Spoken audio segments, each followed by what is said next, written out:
नमस्कार। प्रादेशिक समाचार के साथ मैं पूनम केरकेट्टा। पहले मुख्य समाचार। संसद के दोनों सदनों की कार्यवाही 13 मार्च तक स्थगित। प्रधानमंत्री गुरुवार को राष्ट्रीय आदि महोत्सव का करेंगे शुभारंभ। 28 राज्यों और केंद्र शासित प्रदेशों के 1000 जनजातीय कलाकार और कारीगर होंगे शामिल। राज्यपाल रमेश बैस ने झारखंड नगरपालिका विधेयक 2022 को दी स्वीकृति। और लोकसभा में वित्त राज्य मंत्री ने बताया, नोटबंदी के काले धन का पता चला, जिससे कर संग्रह और कर आधार बढ़ा है। और अब समाचार विस्तार से। संसद के दोनों सदनों की कार्यवाही 13 मार्च तक के लिए स्थगित कर दी गई है।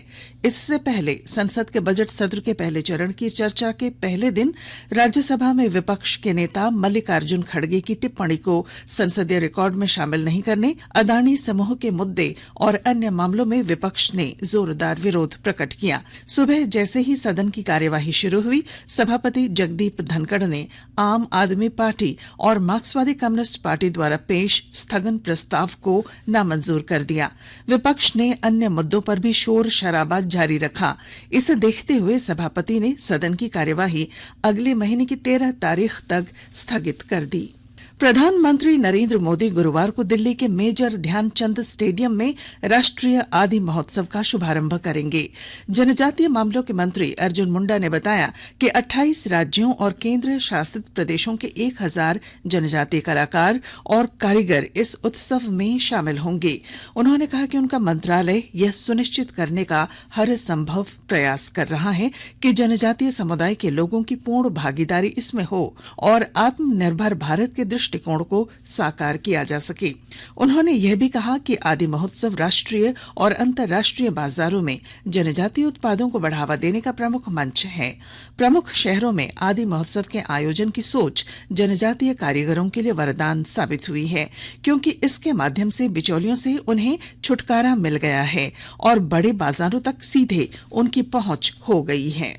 प्रधानमंत्री नरेंद्र मोदी ने कहा कि बंगलुरु में एरो इंडिया शो 2023 में रक्षा उद्योग को भारत की संभावनाओं और उसके आत्मविश्वास को दर्शाया है। प्रति 2 वर्ष में होने वाली इस प्रदर्शनी के उद्घाटन के अवसर पर श्री मोदी ने उपस्थित जनसमूह को संबोधित करते हुए कहा कि तेजस, INS विक्रांत, सूरत और टुमकुर में उन्नत विनिर्माण सुविधाएं आत्मनिर्भर भारत को दर्शाती हैं। राज्यपाल रमेश बैस ने झारखंड नगरपालिका विधेयक 2022 को स्वीकृति प्रदान की है। दिसंबर 2022 में झारखंड विधानसभा से इस संशोधित विधेयक को पारित कराकर राज्यपाल के पास स्वीकृति के लिए भेजा गया था। इस विधेयक को स्वीकृति मिलने से अब नगर निगम में मेयर के चुनाव में जनसंख्या के आधार पर आरक्षित वर्ग के लिए आरक्षण तय किया जाएगा। पूर्वी सिंहभूम जिले के नक्सल प्रभावित इलाके में जल छाजन की योजना से स्थानीय लोगों तक पानी पहुंचाने का प्रयास किया जा रहा है। विस्तृत ब्यौरे के साथ हमारे जमशेदपुर संवाददाता। पूर्वी सिंहभूम जिले के सर्वाधिक नक्सल प्रभावित इलाके की पहचान रखने वाले घोड़ाबांधा प्रखंड के जियान गांव में जल छाजन की योजना से लोगों को पानी पहुंचाने की कोशिश हो रही है। यहाँ खेती को बढ़ावा दिया जा रहा है तो सोलर लाइट की व्यवस्था की जा रही है। जियान में जल छाजन के लिए वेयर स्कीम लाई गई है। बरसात के पानी को रोकने के लिए यहाँ वेयर निर्माण होगा। इसके लिए 1.5 करोड़ रुपए की लागत से माइनर इरिगेशन डिवीजन ने टेंडर निकाला है। 2 मार्च तक टेंडर जमा होगा। गांव में गो पालन, पशु पालन के लिए भी लोगों को प्रेरित किया जाएगा। किसानों को जमीन भी उपलब्ध कराई जाएगी। डॉक्टर राजेश कुमार लालदास, आकाशवाणी समाचार, जमशेदपुर। आकाशवाणी के ताजा तरीन समाचारों के लिए आप हमारी वेबसाइट newsonair.com पर लॉग ऑन कर सकते हैं। ताजा समाचार Twitter handle @AIR news alerts और Facebook page All India Radio news पर भी उपलब्ध हैं। आप प्रादेशिक समाचार एकांश के ट्विटर हैंडल @AIR news_रांची और फेसबुक, इंस्टाग्राम पेज तथा YouTube channel AIR news Ranchi पर भी हमारे बुलेटिन सुन सकते हैं। प्रादेशिक समाचार आप आकाशवाणी रांची से सुन रहे हैं। वित्त राज्य मंत्री पंकज चौधरी ने बताया कि नोटबंदी से काले धन का पता चला, जिससे कर संग्रह और कर आधार बढ़ा है। कल लोकसभा में एक प्रश्न के लिखित उत्तर में उन्होंने यह बात कही। श्री चौधरी ने कहा कि नवंबर 2016 से मार्च 2017 तक आयकर विभाग ने 900 समूहों में तलाशी और जब्ती की कार्रवाई की, जिससे 900 करोड़ रुपए जब्त किए गए। इसमें 636 करोड़ रुपए की नकदी और करीब 7,961 करोड़ रुपए की अघोषित आय शामिल है। राजस्व विभाग की समीक्षा बैठक कल हजारीबाग उपायुक्त नैन्सी सहाय की अध्यक्षता में हुई। बैठक में परिशोधन, सुखाड़ राहत, पीएम किसान, म्यूटेशन, ई कोर्ट, ई केवाईसी मामलों की समीक्षा की गई। उपायुक्त ने म्यूटेशन के लंबित मामलों को समय पर निष्पादित करने का निर्देश दिया। साथ ही उन्होंने जनता की समस्याओं को दूर करने की भी बात कही। उपायुक्त नैन्सी सहाय की अध्यक्षता में एनटीपीसी की विभिन्न परियोजनाओं की समीक्षा भी की गई।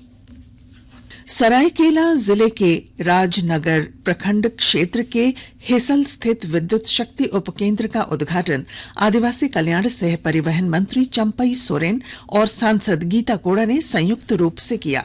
5 करोड़ रुपए से निर्मित इस उपकेंद्र से हेसल, तुमंग, केंदमुंडी, विश्रामपुर, सालडीह, आमडीह, सोसोमली, पहाड़पुर, डूमरटांड, टंगरजोड़ा, नयाडीह, बतरबेड़ा सहित 35 से 40 गांवों के लोगों को लाभ मिलेगा। पहले इन गांवों को गोविंदपुर स्थित सब स्टेशन से बिजली आपूर्ति होती थी। केंद्रीय संस्कृति राज्य मंत्री अर्जुन राम मेघवाल आज नई दिल्ली के कमानी सभागार में 22वें भारत रंग महोत्सव 2023 का उद्घाटन करेंगे। इस वार्षिक उत्सव में लगभग 100 थिएटर समूह भाग लेंगे। नाटकों के साथ पुस्तकों का विमोचन, निर्देशकों की बैठक, राष्ट्रीय और अंतर्राष्ट्रीय संगोष्ठी और थिएटर समूह की ओर से कार्यशाला जैसी गतिविधियां भी होंगी। राष्ट्रीय नाट्य विद्यालय एनएसडी द्वारा आयोजित प्रतिष्ठित अंतर्राष्ट्रीय थिएटर फेस्टिवल रांची सहित दिल्ली, जयपुर, राजमुंदरी, गुवाहाटी, जम्मू, श्रीनगर, भोपाल, नासिक और केवड़िया में आयोजित किया जाएगा। हजारीबाग जिले के चौपारण के चंदवारा प्रखंड के आरागारो रोड में अज्ञात वाहन से ठोकर के बाद एक कार खाई में गिर गई, जिसमें कार में सवार एक डॉक्टर समेत 2 लोगों की मौत हो गई। साथ ही एक व्यक्ति घायल हो गया। तीनों एक ही परिवार के सदस्य थे। मृतकों में त्रिलोकी यादव और वीरेंद्र यादव हैं, जबकि उपेंद्र यादव इस घटना में गंभीर रूप से घायल हुए हैं। जामताड़ा जिले में उत्पाद विभाग की टीम ने कल जिले के बागदेहरी थाना अंतर्गत घाट पुरुलिया गांव में छापेमारी कर अवैध शराब निर्माण में लिप्त 2 व्यक्तियों को गिरफ्तार किया है।